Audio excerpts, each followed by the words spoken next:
오늘 하나님의 말씀은 사무엘상 18장 1절에서 11절까지를 보겠습니다. 사무엘상 18장 1절에서 11절까지를 한 절씩 나누어 읽도록 하겠습니다. 사무엘상 18장은 439페이지쯤에 있습니다.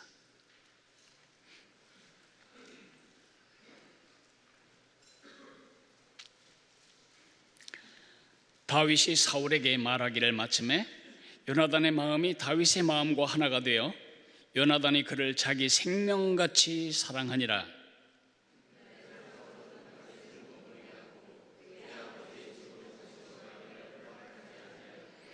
요나단은 다윗을 자기 생명같이 사랑하여 더불어 언약을 맺었으며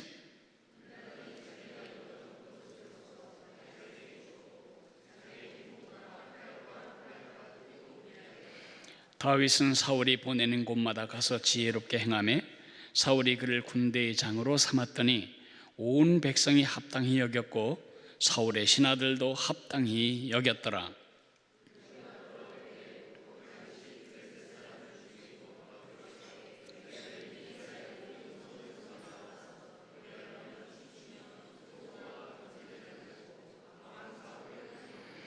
여인들이 뛰놀며 노래하여 이르되 사울이 죽인 자는 천천히요 다윗은 만만이로다 한지라.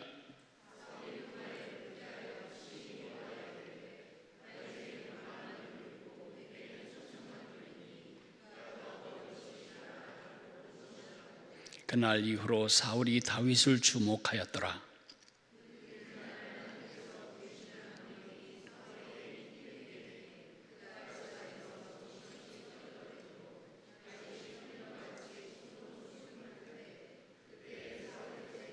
같이 읽습니다. 그가 스스로 이르기를 내가 다윗을 벽에 박으리라 하고 사울이 그 창을 던졌으나 다윗이 그의 앞에서 2번 피하였더라. 미국 사람들이 사용하는 속어 중에 큰 감자란 것이 있습니다. 큰 감자. 그 사람 아주 큰 감자지. 그 사람 할리우드의 큰 감자지. 스필버그 그 사람 할리우드의 큰 감자야, 그렇게 말하죠. 빅 포테이토. 감자를 캐다 보면 다 고마고마한데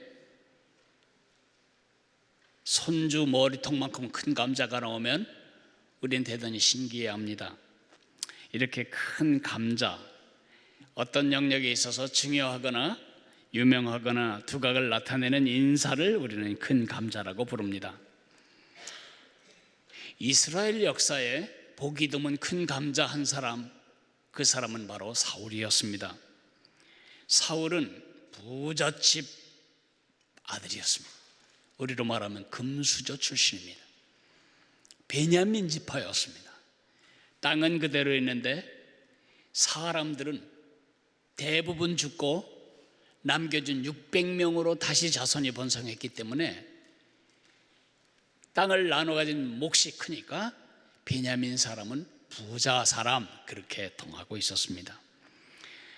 거기다 외모까지 잘생겼습니다. 보통 사람보다 어깨 하나가 더 위에 있었습니다. 거기다 겸손까지 했습니다. 나 같은 것이 무슨 왕이 되겠습니까? 숨었습니다. 거기다 예의까지 바랐습니다. 선지자에게 어떻게 맨입으로 가냐, 뭔가 선물이 있어야, 예물이 있어야 가지 않겠냐. 효심도 있었습니다. 아버지가 염려할까 봐 그 아버지에 대한 염려를 하는 것을 볼 수 있습니다. 왕의 초기에 그는 굉장히 용감했습니다.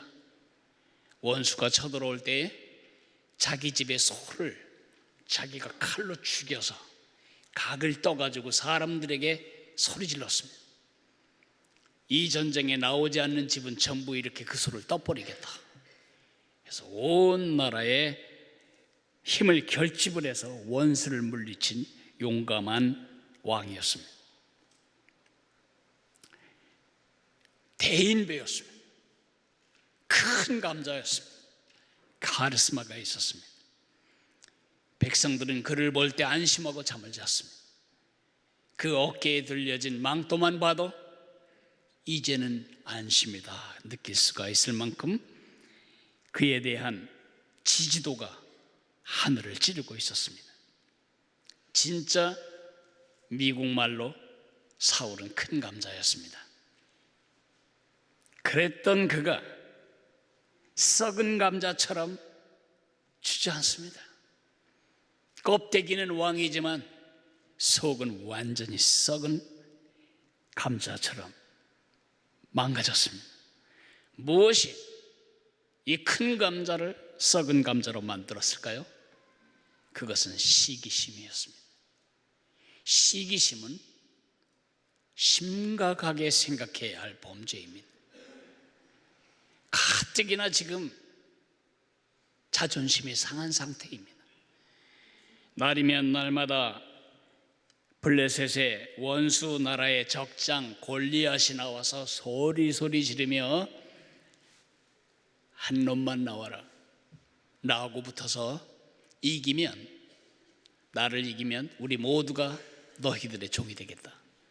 너희 중에 그가 나를 이기면 나는 너희들의 종이 되지만 내가 이기면 너희들 모두는 나에게 종이 되어야 된다. 휴지 안 대고 손 안 대고 코 풀듯이 대표 선수로 승패를 가리자는 것입니다. 그때 어마어마한 크기를 가진 사울이었지만은 사울의 마음이 졸려서 아무 대안이 없었습니다. 그때 백성들이 다 탈영하기 시작하고 백성들은 두려워하고 왕은 대책이 없고 속수무책으로 있었는데, 아니 10대의 청소년, 그것도 저 시골에서 양치는 목동 소년이 창과 칼과 활이 아닌 양치는 물맷돌 하나 가지고 와서 적장을 쓰러뜨리고 그 목을 자르고 민족을 구원했습니다. 그럴 때 왕의 체면이 말이 아닌 거죠. 그래도 그건 참을 수 있었어요. 그런데 그날 이후로 모든 유수의 화두는 사울이 아니고 다윗이고, 모든 사람들의 대화의 초점은 사울이 아니고 다윗이었고, 심지어 금주의 베스트 히트곡 1위도 사울은 천천히요, 다윗은 만만일세였습니다. 점점 그 마음에 부글부글 끓어오르던 시기심이 이제는 폭발을 했고, 그로 말미암아 그는 귀신에 들렸을 뿐만 아니라 악령의 괴롭힘을 받을 뿐만 아니라 그는 한평생 나머지 생애를 다윗을 색출하여 죽이는 일에 전념하게 됩니다. 그 통큰 대인배 왕이 소인바가 되고 큰 감자는 썩은 감자가 되었습니다. 사람들은 시세 많은 일을 죄라고 생각하지도 않습니다. 사람들은 시세 많은 이 일을 그렇게 심상하게 여기지도 않습니다.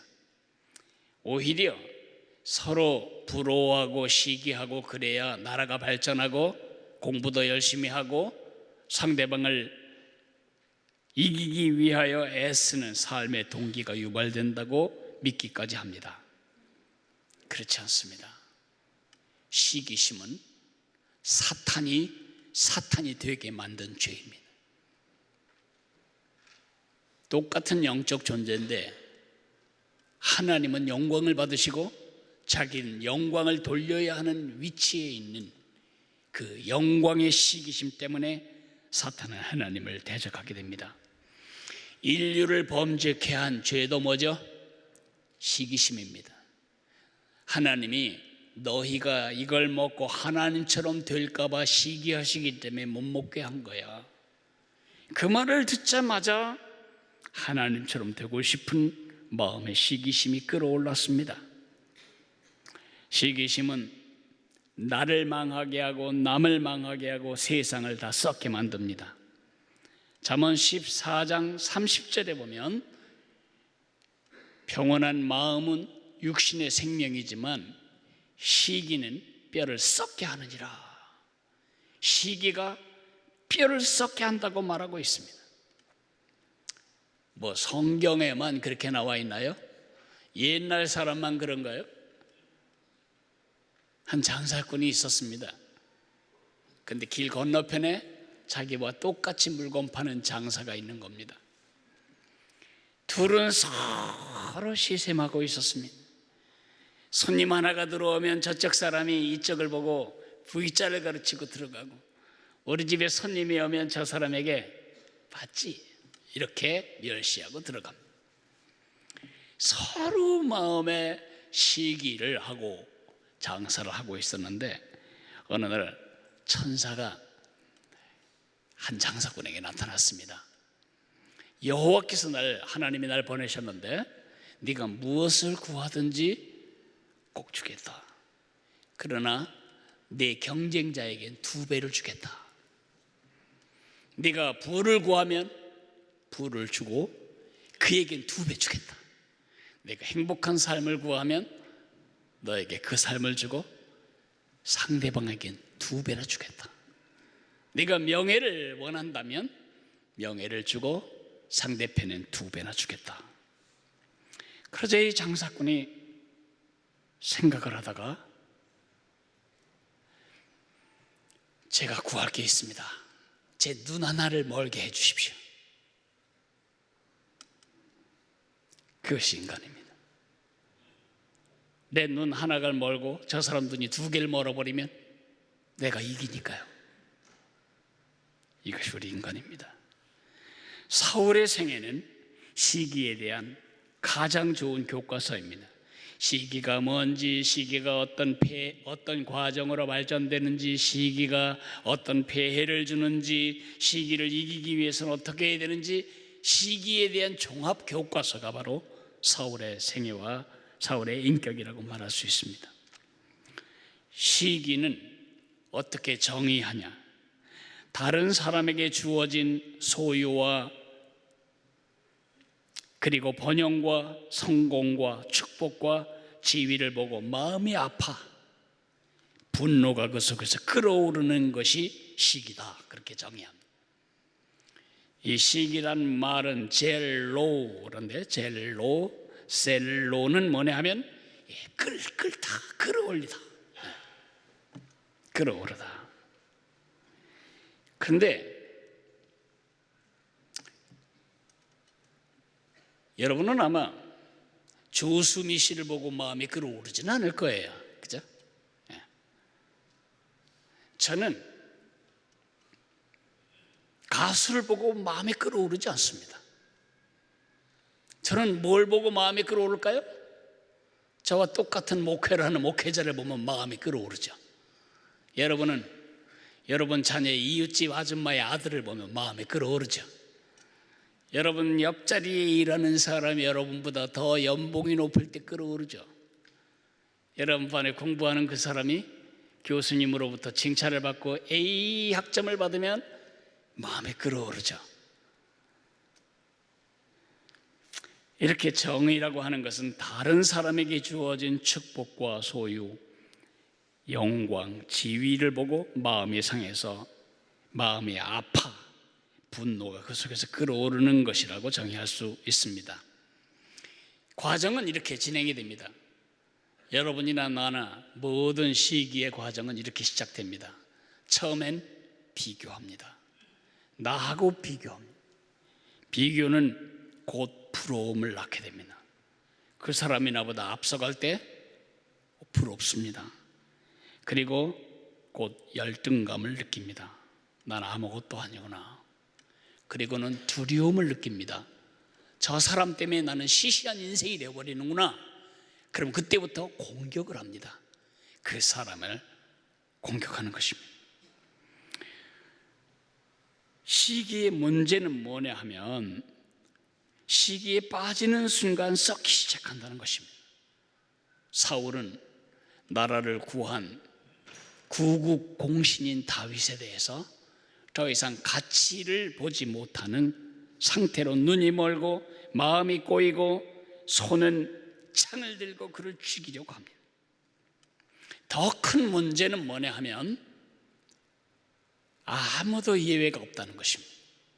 여러분도 나도 다, 너도 나도 누구도 예외가 없다는 것입니다. 사촌이 땅을 사면 배가 아프죠. 많은 사람은 이거는 일본 사람들이 한국 민족을 비아냥하기 위해서 만든 말이다. 그렇지 않아요. 지금 재팬 패스 때문에 일본 수상 되게 배 아파요. 사촌이 땅을 사는데 배 아프지 않은 민족은 어디에도 없어요. 독일 사람이 굉장히 도덕적이라고 생각을 착각할 수 있지만 독일 말에 샤덴프로이데라는 말이 있습니다. 샤덴프로이데라고 하는 것은 우리나라 말로 번역하면 사촌이 땅을 사면 배가 아프다 보다 더 독한 말입니다. 그건 뭐냐면 남의 불행은 나의 행복이다. 샤덴은 불행이고 프로이데는 행복입니다. 그의 불행은 내 행복이고 그의 행복은 나의 불행이고, 이것은 마귀의 성향입니다. 사단이 사단되게 한 죄고 이것은 지옥의 성향입니다. 여러분과 내가 주님의 사람으로 자라지 못하게 우리 속에서 늘 웅크리고 있는 이 암 같은 육의 첫 번째 성질이 뭐냐? 시기. 목사님은 시기심이 없을까요? 왜 시기심이 없어요? 저는 노래 잘하는 가수를 향해서 시기심은 없지만 어떤 사람이 글쎄 개척한 지 10년 만에 교인이 1만 명이 되는 교회로 자랐다는 거예요. 여러분은 마음에 안 끌죠? 저는 끌어요. 부럽고, 이런 얘기 우리 성도들이 들으면 날 얼마나 등신처럼 취급할까 이런 두려움도 있어요. 그럼 내가 공격하죠. 나는 여선생님 5분으로 시작했고 거기는 2,000명으로 시작했거든. 그럼 마음이 아주 편해요. 나만 그런가요? 우리는 야분의 호를 하는데 그저 매일 천수답처럼 비 오면 농사짓는 하늘에 비만 바라보고 있는 천수답처럼 주님 도와주십시오, 채워주십시오 이러는데, 내가 아는 한 목사님은 교회를 그래서 다 현금으로 줘버렸어요. 속이 끓어요. 도대체 어떤 상황인가? 우리 교회야말로 그런 축복을 누려야 되는데 우리는 은행에 융자를 받고 그것도 수십 개의 도장을 찍고 약속을 안 지킬까 봐 의심을 받고 도장 찍고 뭐 별걸 다 갖다 해줘야 겨우 받는데 현찰로 수백억짜리 한꺼번에 쥐어버리는 거예요. 그럼 부럽죠? 비교되죠. 열등감이 느껴지죠. 그러면 불안해지죠. 그러면 어떤 일이 벌어지죠? 공격하죠.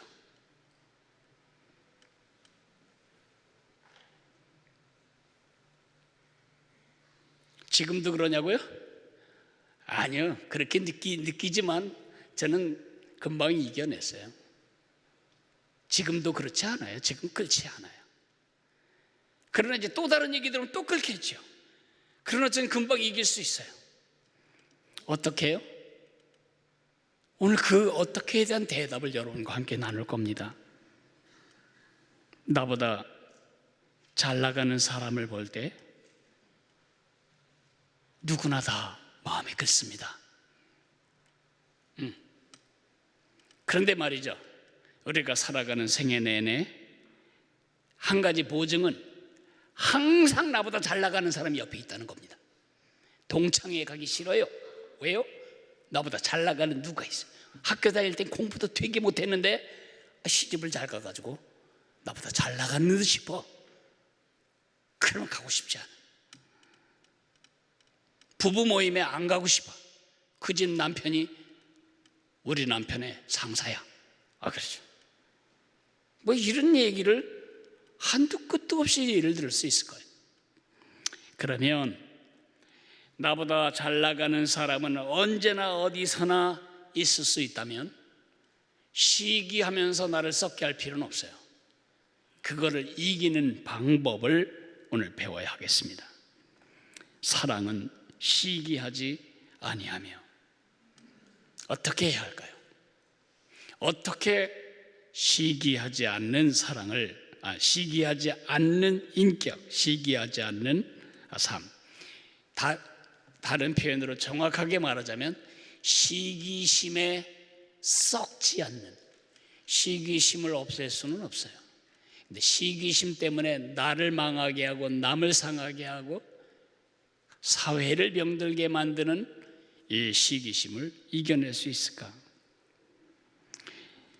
동일한 상황과 동일한 여건 속에 있었던 한 사람이 있습니다. 그 사람 바로 요나단입니다. 요나단은 누구죠? 그 시기심으로 속이 썩어버린 사울의 아들입니다. 정말 시기해야 할 사람은 누굴까요? 요나단입니다. 근데 요나단은 다윗을 시기하지 않았습니다. 자기의 전국의 두 자루 있는 칼을 그에게 주고 자기 띠도 넘겨주고 자기 아버지가 죽이지 못하도록 보호하고 자기 생명을 사랑하듯이 다윗을 사랑했습니다. 요나단은 바보 멍청이였나요? 요나단은 지적인 전응아였나요? 아닙니다. 요나단으로부터 시기심을 극복하는 세 가지 원리를 배울 수 있습니다. 첫째로는 바꿔야 합니다. 상황을 바꿈으로 시기심을 극복할 수는 없습니다. 여러분보다 돈 많은 사람은 언제나 준비되어 있고요, 여러분보다 똑똑하고 잘난 사람은 언제나 옆에 있기 마련입니다. 상황을 바꾸는 게 아니고 내 시각을 바꾸는 것입니다. 내 비교 기준을 나나 남에게 두지 않는 것이고 하나님께 두는 것입니다. 다른 사람이 뭐라고 말하나, 다른 사람들이 어떻게 볼까, 그것에 너무 민감하면 우리는 한평생 희생당합니다. 썩은 감자 됩니다. 하나님의 계획이 있다. 나는 나대로, 저는 저대로 하나님의 계획이 있다. 많이 구한 사람에겐 많이 찾으실 하나님의 계획이 있다.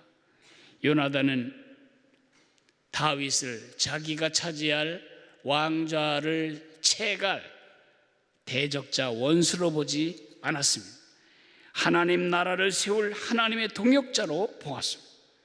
이 렌즈 하나의 차이가 마음의 시기심 대신 축복을 하게 만드는 에너지가 되게 합니다.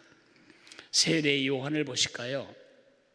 세례 요한이 요단강에서 세례를 줄 때에 온 나라가 다 뒤집어지는 듯이 봤어요. 9시 뉴스에는 항상 세례 요한의 얘기로 가득했고요. 사람들은 이 사람이 바로 그 선지자, 구약이 말했던 바로 그 메시아일지 모른다.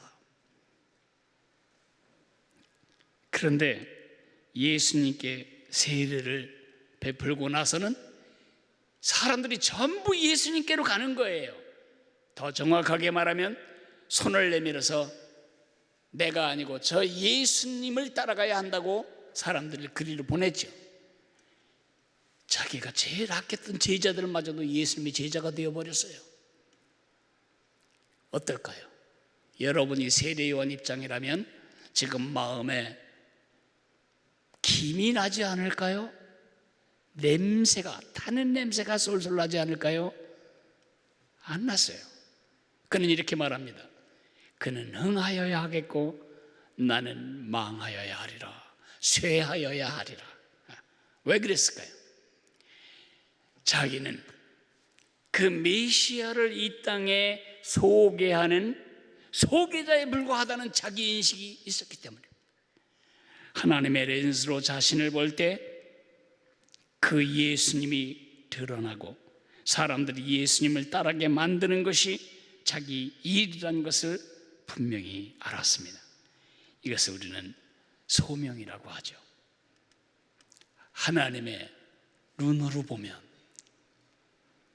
이 땅에 많은 교회가 있지만 우리 교회와 비교할 교회는 어디도 없습니다. 어떤 교회는 버림받은 삶을 살아가는 여인네들을 위해 탁월하게 사역합니다.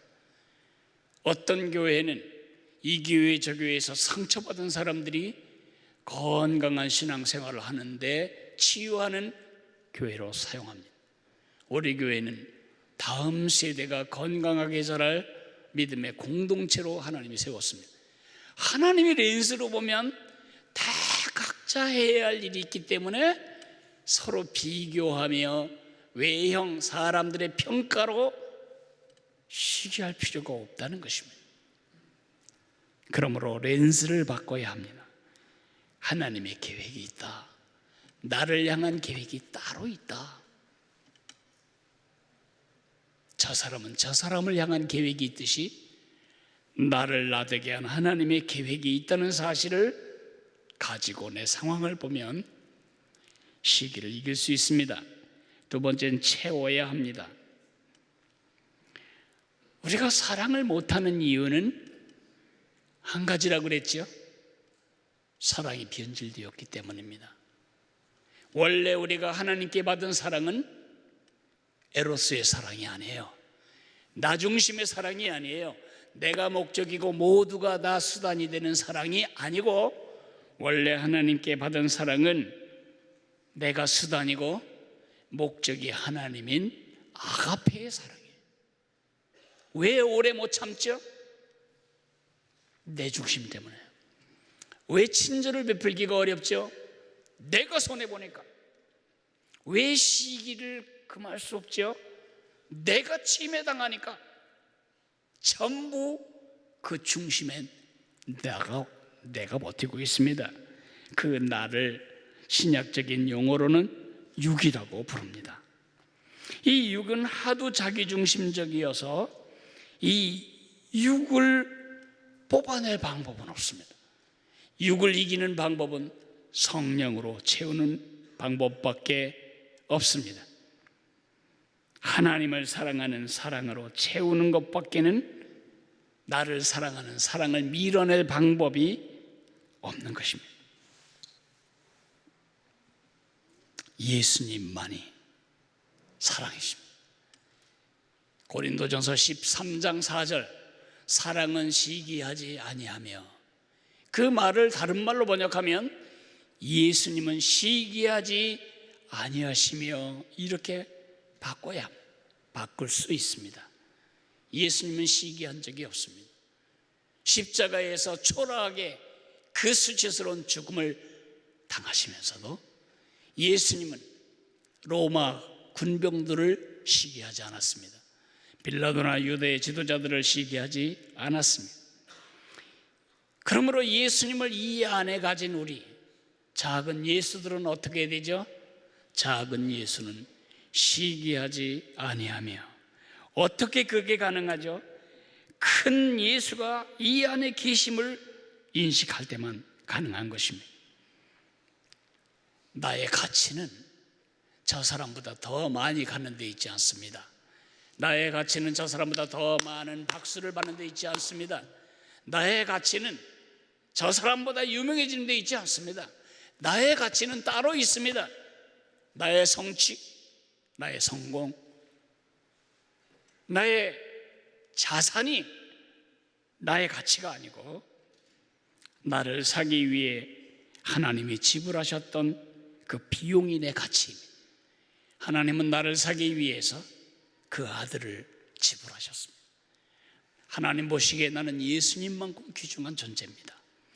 예수님은 나를 사기 위해 자기 생명을 내려놓으셨습니다.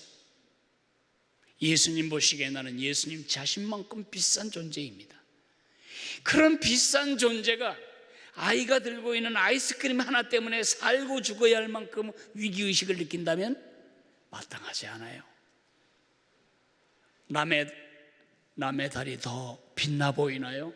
그래서 마음이 고통스러우신가요? 잊지 마세요. 여러분은 태양을 가진 사람입니다. 남이 가진 프레시 전등이 밝아 보이시나요? 부러워하지 마세요. 여러분은 전기불을 가진 사람입니다. 내 가치를 알아야 돼요. 내 가치를 아는 방법은 예수님으로 채우는 방법밖에 없습니다. 내 계획, 나를 향한 하나님의 계획을 보는 것이 렌즈를 바꾸는 일이라면 하나님이 나를 보시는 가치처럼 나를 보는 것이 바로 내 마음을 채우는 것입니다. 하나 더 하겠습니다. 더 해야 합니다. 더 해야 합니다. 요나단은 다윗을 죽이지 않은 것만 해도 굉장한 겁니다. 다윗을 죽이지 않은 것뿐만 아니라 다윗을 더하여 보호했습니다. 다윗이 자기를 지킬 수 있도록 칼을 내어줍니다. 그리고 다윗에게 자기 후손까지 부탁합니다. 상대방의 성공과 성취에 그는 시기하지 않고 다윗의 성공과 성취를 공유하고 있었습니다. 어떻게 그게 가능하죠? 더 해야 합니다. 첫째, 기쁨을 더하십시오. 기쁨. 사촌이 땅을 사면 배가 아프다. 그 말을 요즘은 또 이렇게 해석을 하대요. 원래 사촌이 땅을 사서 배가 아프다, 시기심이 난다, 그런 뜻이 아니라는 해석입니다. 사촌이 땅을 샀는데 꽂을 돈도 없고 보탤 돈도 없어서 그 밭에 가서 배가 아프도록 대변을 모아서 그 밭을 걸게 하기 때문에 사촌이 땅을 사면 배가 아파야 한다, 뭐 이렇게 해석하는 해석도 있습니다. 와닿진 않아요. 근데 만약 그렇다면 우리도 그래야 합니다.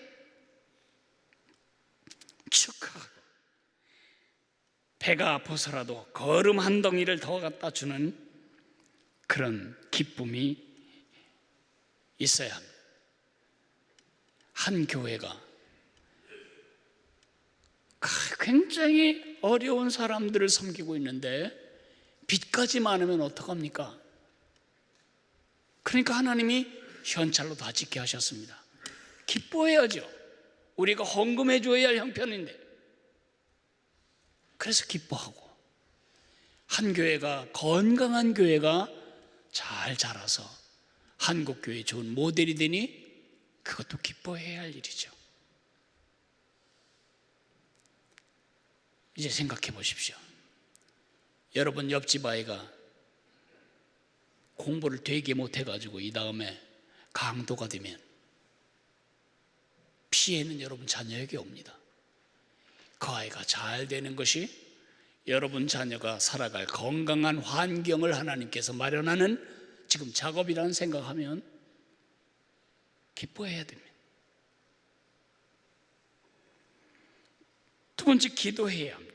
기도를 더 해야 합니다.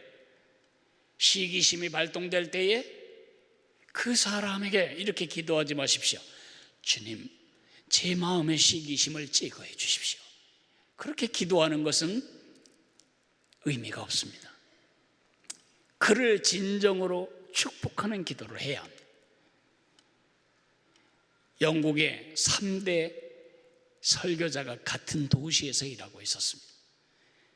그리스도 교회에는 F.B. 마이어라고 하는 목사님이 강력한 메시지로 사람들을 깨우고 있었습니다. 거기에 침례교회 대표 선수로 스폴전 목사님이 어마어마한 영향력을 미치고 있었습니다. 그런데 F.B. 마이어 목사님이 존경하는 캠벨 모건이라고 하는 목사님이 미국서 일하실 동안 굉장히 존경했고, 그를 위해 기도했는데 그가 런던으로 온 겁니다. 웨스트민스터 장로교회 목사로 온 겁니다. 지금 둘이 나눠 먹어도 터그장데 셋이 나눠 먹으니 얼마나 더해요. 근데 캠벨 모건 목사님 보통 분이 아니세요. 그래서 이제 기도가 안 되는 겁니다. 그를 위해 기도가 안 되는 겁니다. 내 동네로 왔기 때문에. F.B. 마이어 목사님이 하나님께 하나님 질투심을 없애달라고 질투심을 없애주세요 기도했는데 우리 하나님이 기도를 바꿔라.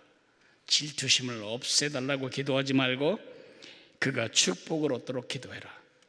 그래서 F.B. 마이어 목사님이 이렇게 기도합니다. 주님, 새로 웨스트민스터 교회에 부임하신 캠벨 모건 목사님 교회가 미어 터지게 하옵소서. 자리가 혹시 없으면 우리 교회로 오게 해주십시오. 그렇게 기도를 했어요. 그러면서 새 목사님이 한 시대 영국의 강력한 신앙운동을 일으키실 수가 있었어요. 우리도 그래야 합니다. 그가 잘 되는 것은 내가 잘 되는 것입니다. 그가 잘 되기 때문에 내가 잘 될 수 있습니다. 그가 망해야 내가 잘 되는 것은 사단의 방식입니다. 로마서 12장 5절에 즐거워하는 자들과 함께 즐거워하고 우는 자들과 함께 울라고 말씀하십니다. 우는 자들과 함께 우는 것은 참 어렵지 않습니다. 불행을 당한 사람에게 가서 안타까워하고 마음 깊이 공감해 주는 거 어렵지 않습니다. 뭐가 어렵죠? 내 경쟁자가 성공하는 거, 그거 같이 기뻐하는 거 엄청 어려워요. 그게 우리의 원래 모습입니다. 이제 여러분과 나는 다른 사람이 되었습니다. 소속이 다르고 살아가는 목적이 다르고 살아가는 원리가 다릅니다. 인간관계 방식을 바꿔야 합니다. 이제는 상대방의 성공을 아파하지 말고 상대방의 성공을 뜯어내리지 말고 상대방의 성공을 축복함으로 그와 함께 더불어 축복을 공유하고 축복을 나누는 여러분이 되어주시기를, 그리고 제가 되기를 예수님의 이름으로 축복합니다.